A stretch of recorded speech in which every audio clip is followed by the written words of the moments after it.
گاؤں میں صبح کا حسین منظر ہے۔ علی نام کا ایک لڑکا بیکری کے باہر کھڑا تازہ اچانک میں علی اپنی دیکھتا پسند کی ہے کہ روٹی ایک لوں گا۔ غریب بزرگ بیکری کے پاس کھڑے ہیں مگر ان کے بہت پاس بہت پیسے شکریہ نہیں۔ بیٹا، اللہ تجھے ایک وہ طرف سے اداس ہو کر واپس جانے Oh, لگتا so ہے۔ علی much کچھ لمحے steam. سوچتا فریش ہے فرام دی پھر اوون، اپنی ون جیب ون۔ کھٹ سے روٹی Yes, خرید please. کر Thank بزرگ کو you. دے It دیتا ہے۔ smells amazing. رمضان المبارک کا پہلا جمعہ تھا۔ گھر میں خوشی کا ماحول تھا۔ چھوٹا سا احمد بہت پرجوش تھا کیونکہ آج وہ اپنی زندگی کا پہلا روزہ رکھنے والا تھا۔ سحری کے وقت امی نے پیار سے جگایا۔ احمد نے نیند بھری آنکھوں سے پانی پیا اور نیت کی۔ ابو نے اس کے سر پر ہاتھ رکھ کر دعا دی، اللہ تمہارا روزہ قبول کرے، آمین۔ دن تھوڑا مشکل تھا۔ دوپہر کو اسے پیاس لگی لیکن وہ صبر کرتا رہا۔ امی نے کہا، بیٹا اگر زیادہ مشکل ہو تو روزہ کھول سکتے ہو۔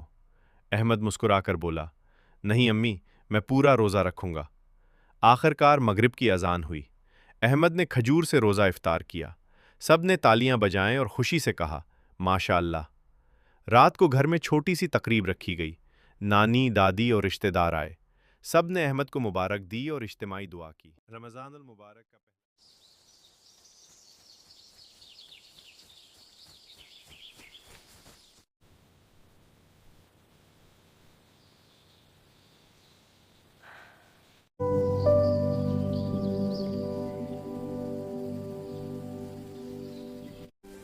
Here you go.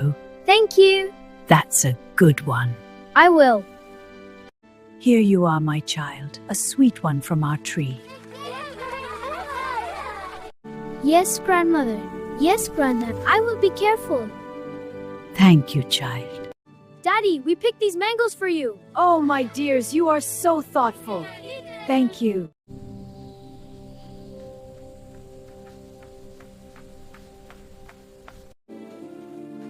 May I help you with that, ma'am?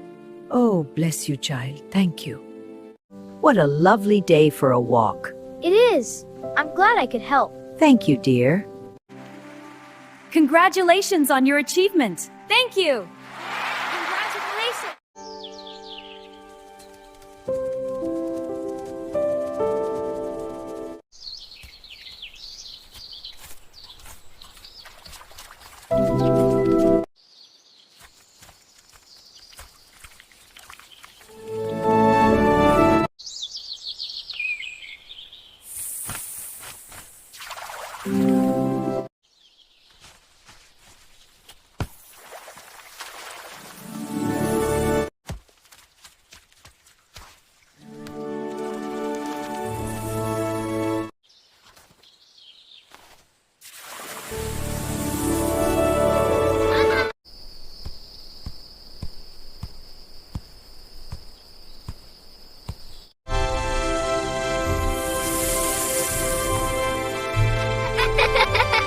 ایک دن طاقتور ہیرو ہلک بازار سے گزر رہا تھا۔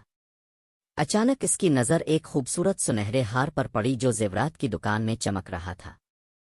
ہلک نے سوچا، یہ ہار میری بیوی کو بہت پسند آئے گا، میں اسے سرپرائز دوں گا۔ ہلک خوشی خوشی دکان کے اندر گیا، مگر جب اس نے قیمت پوچھی تو وہ چونک گیا۔ ہار بہت مہنگا تھا اور ہلک کے پاس اتنے پیسے نہیں تھے۔ وہ خاموشی سے دکان سے باہر آ گیا۔ اس کے دل میں تھوڑی اداسی تھی۔ میں اتنا طاقتور ہوں مگر اپنی بیوی کے لیے ایک ہار بھی نہیں خرید سکتا۔ پھر اس نے سوچا کہ طاقت کا غلط استعمال نہیں کرنا چاہیے۔ وہ چاہتا تو زور زبردستی کر سکتا تھا مگر اس نے خود کو روکا۔ اس نے فیصلہ کیا کہ وہ محنت کرے گا۔ اگلے چند دن ہلک نے شہر میں لوگوں کی مدد کی۔ کسی کا ٹوٹا ہوا گھر ٹھیک کیا، کسی کی گاڑی الفاٹے کر سائڈ پر کی، کسی پارک کی صفائی میں مدد کی۔ لوگ اس کی ایمانداری اور محنت سے خوش ہوئے اور اسے انعام کے طور پر کچھ رقم دی۔ کچھ دنوں بعد ہلک کے پاس اتنے پیسے جمع ہو گئے کہ وہ ہار خرید سکے۔ وہ خوشی خوشی دکان پر گیا اور وہی سنہرا ہار خرید لیا۔ جب اس نے گھر جا کر بیوی کو ہار دیا تو وہ مسکرا کر بولی، مجھے تمہاری محبت ہی کافی تھی، ہار کی ضرورت نہیں تھی۔ ہلک نے مسکرا کر کہا، یہ ہار نہیں، میری محنت کی نشانی ہے۔ دونوں خوش ہو گئے اور ہلک نے سیکھا کہ سچی خوشی طاقت میں نہیں بلکہ ایمانداری۔ ایک سرسبز گاؤں کے کنارے ایک ننھی سی بکری رہتی تھی۔ اس کا نام چمکی تھا۔ چمکی بہت معصوم اور شرارتی تھی، مگر اس کی ایک عادت بہت اچھی تھی کہ وہ سب کی مدد کرتی تھی۔ گاؤں کے قریب ایک چھوٹا سا جنگل تھا جہاں جانور خوشی خوشی رہتے تھے۔ ایک دن گرمی بہت زیادہ تھی۔ سورج آگ برسا رہا تھا۔ تالاب کا پانی تقریباً خشک ہو چکا تھا۔ چمکی بکری صبح سے پانی تلاش کر رہی تھی مگر اسے کہیں پانی نہیں مل رہا تھا۔ اس کا گلا خشک ہو گیا اور وہ تھکن سے نڈھال ہو گئی۔ چمکی نے سوچا، اگر میں ہمت ہار گئی تو کیا ہوگا؟ مجھے کوشش جاری رکھنی چاہیے۔ وہ آہستہ آہستہ چلتی ہوئی جنگل کے اندر گئی۔ راستے میں اس کی ملاقات ایک عقلمند کچھوے سے ہوئی۔ کچھوے نے پوچھا، چمکی، تم اتنی اداس کیوں ہو؟ چمکی نے کہا، میں بہت پیاسی ہوں مگر مجھے کہیں پانی نہیں مل رہا۔ کچھوے نے کہا، جنگل کے دوسری طرف ایک پرانا کنواں ہے، شاید وہاں پانی ہو، مگر راستہ مشکل ہے۔ چمکی نے ہمت کی اور کنویں کی طرف چل پڑی۔ راستہ پتھریلا اور کانٹوں سے بھرا ہوا تھا۔ کئی بار وہ گری مگر الفاٹے اور آگے بڑھتی رہی۔ آخرکار وہ پرانے کنویں تک پہنچ گئی۔ کنویں میں تھوڑا سا پانی موجود تھا مگر وہ بہت نیچے تھا۔ چمکی پریشان ہو گئی۔ میں پانی تک کیسے پہنچوں؟ اس نے سوچا۔ اچانک اسے ایک ترکیب سوجھی۔ اس نے ارد گرد پڑے چھوٹے چھوٹے پتھر اٹھا کر کنویں میں ڈالنا شروع کیے۔ آہستہ آہستہ پانی اوپر آنے لگا۔ کافی دیر کی محنت کے بعد پانی اتنا اوپر آ گیا کہ چمکی آسانی سے پی سکتی تھی۔ چمکی نے خوب سیر ہو کر پانی پیا۔ اس کی جان میں جان آ گئی۔ اس نے دل ہی دل میں اللہ کا شکر ادا کیا۔ واپسی پر اس نے دوسرے جانوروں کو بھی کنویں کے بارے میں بتایا۔ سب جانور خوش ہو گئے اور اس کی عقل اور ہمت کی تعریف کرنے لگے۔ اس دن چمکی نے سیکھا کہ مشکل وقت میں ہمت اور سمجھداری سے کام لیا جائے تو مسئلہ حل ہو جاتا ہے۔ سبق: مشکل حالات میں گھبرانے کے بجائے صبر اور عقل سے کام لینا چاہیے۔ ہمت کرنے والوں کی کبھی ہار نہیں ہوتی۔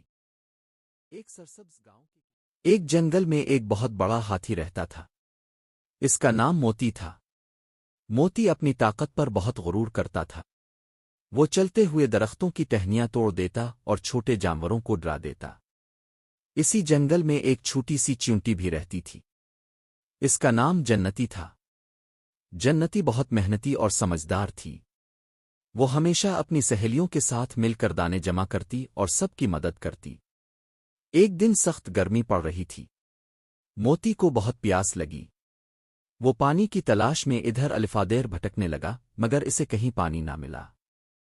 گرمی کی وجہ سے وہ کمزور ہونے لگا۔ یہ سب جنتی نے دیکھا۔ اس نے فوراً اپنی چیونٹیوں کی فوج کو بلایا۔ وہ سب مل کر ایک پرانے کنویں کے پاس گئیں جہاں تھوڑا سا پانی موجود تھا۔ جنتی موتی کے پاس آئی اور بولی، موتی بھائی، ہمارے پیچھے آئیے، ہم آپ کو پانی تک لے چلتے ہیں۔ پہلے تو موتی کو حیرت ہوئی کہ ایک چھوٹی سی چیونٹی اس کی مدد کیسے کر سکتی ہے، مگر اب وہ تھک چکا تھا اس لیے اس نے جنتی کی بات مان لی۔ چیونٹیاں ایک قطار میں چلتی رہیں اور موتی ان کے پیچھے آہستہ آہستہ چلتا گیا۔ آخرکار وہ کنویں تک پہنچ گیا۔ موتی نے پانی پیا اور اس کی جان میں جان آئی۔ موتی کو اپنی غلطی کا احساس ہوا۔ اس نے جنتی سے کہا، میں تمہیں چھوٹا سمجھ کر غلطی کرتا رہا مگر آج تم نے ثابت کر دیا کہ عقل اور اتحاد طاقت سے زیادہ اہم ہے۔ جنتی مسکرائی اور بولی، کوئی بھی چھوٹا یا بڑا نہیں ہوتا، اصل بات دل اور نیت کی ہوتی ہے۔ اس دن کے بعد موتی نے کبھی کسی کو تنگ نہیں کیا اور سب کے ساتھ محبت سے رہنے لگا۔ سبق: کسی کو کمزور یا چھوٹا سمجھ کر حقیر نہ جانو، ہر ایک میں کوئی نہ کوئی خوبی ضرور ہوتی ہے۔ اگر آپ کو یہ کہانی اچھی لگی تو سبسکرائب کریں۔ ایک دن ایک گاؤں میں ایک بہت بڑا اور طاقتور مارغہ رہتا تھا۔ وہ عام مارغوں سے مختلف تھا، اس کے پر چمکدار تھے اور آواز بہت بلند تھی۔ گاؤں کا ایک کسان اسے بہت پسند کرتا تھا لیکن وہ اس کے ساتھ عجیب سلوک بھی کرتا تھا۔ کسان نے مارغی کو رسی سے باندھ لیا اور اسے کھینچتے ہوئے کھیتوں تک لے جاتا۔ کبھی کبھی تو وہ اس کی پیٹھ پر بیٹھ کر سواری بھی کرتا تھا۔ کسان مارغی کو اچھا کھانا بھی دیتا تھا تاکہ وہ مضبوط رہے۔ وہ اسے روزانہ اناج کھلاتا اور یہاں تک کہ اس سے ورزش بھی کرواتا جیسے وہ کسی جم میں ٹریننگ کر رہا ہو۔ گاؤں کے لوگ یہ منظر دیکھ کر حیران ہوتے اور ہنستے تھے۔ ایک دن اچانک مارغی کے پیٹ میں شدید درد شروع ہو گیا۔ وہ تڑپنے لگا اور زور زور سے بانگ دینے لگا۔ کسان گھبرا گیا اور اسے آرام کرنے کے لیے لٹا دیا۔ کچھ دیر بعد ایک حیران کن بات ہوئی۔ مارغی نے ایک چمکتا ہوا سونے کا انڈا دے دیا۔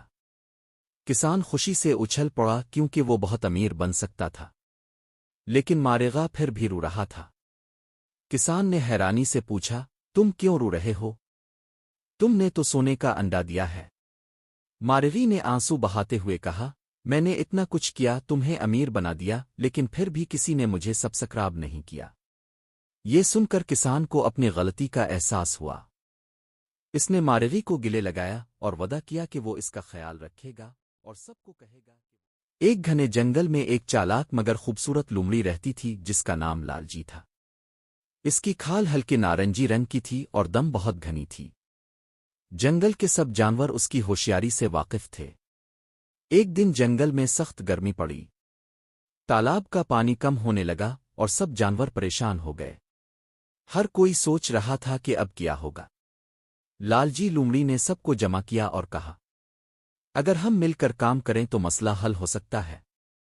ہاتھی نے اپنی سونڈ سے دور دریا سے پانی لانا شروع کیا، بندر درختوں سے بیلیں توڑ کر راستہ صاف کرنے لگا اور ہرن پہرا دینے لگا۔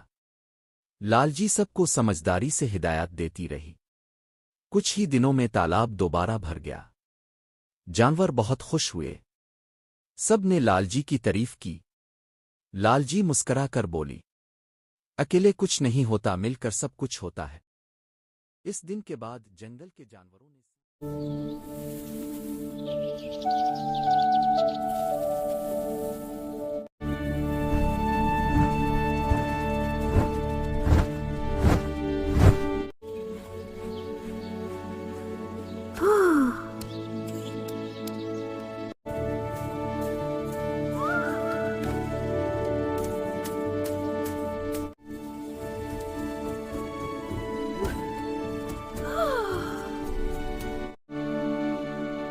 ارے واہ، یہ کیا ہے؟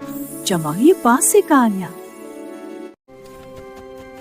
ارے واہ، ایک چمکتا سکہ نکلے۔ ارے یہ کبوتر میرے پاس کیا لا رہا ہے؟ ارے یہ چمکتا سکہ کہاں سے لایا؟ ارے واہ، یہ کیا ہے؟ شکریہ میرا بچہ۔ دیکھو کتنا بڑا کبوتر ہے۔ چلو اندر چلتے ہیں۔ لو کھانا کھاؤ چھوٹے دوستو۔ یہ رہی تمہاری خوراک چڑیوں۔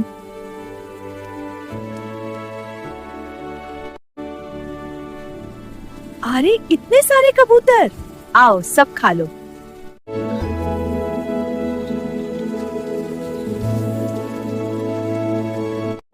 کتنی پیاری کبوتر ہیں، سب مل کر دیکھ کتنا اچھا لگ رہا ہے۔ کتنی پیاری کبوتر ہیں۔ سب مل کر دیکھ کتنا اچھا لگ رہا ہے۔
جس کو بریڈ پسند ہے وہ کامنٹ کرے۔